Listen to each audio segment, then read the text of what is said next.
Napapanahon ng mailantad na walang silbi ang Manila Bay Dolomite Beach Project. Ito ang binigyang diin ni House Deputy Minority Leader Antonio Tino matapos ikasa ng Committee on Public Accounts ang investigasyon ukol sa proyekto sa ilalim ng Administrasyong Duterte sa darating na November 17.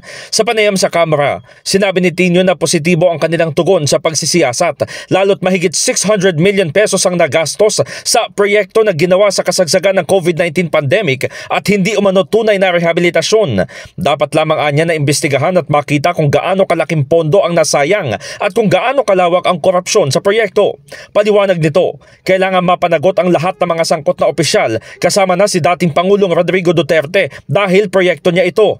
Una nang kinumpirma ni Public Accounts Committee Chairperson Terry Redon na kanilang tututukan sa unang pagdinig sa November 17 ang pangangailangan sa naturang proyekto na nakabase sa Manila Bay Sustainable Development Master Plan at continuing mandamus ng Korte Suprema para sa rehabilitasyon ng Manila Bay. Susuriin din na naging epekto ng proyekto lalo na sa pagbaha sa Ermita at Malate sa lungsod ng Maynila.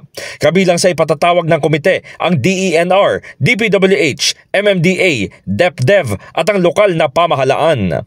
In the heart of changing lives, ako si Brigada Haji Caaminio ng 105.1 Brigada News FM Manila, the Music and News Authority.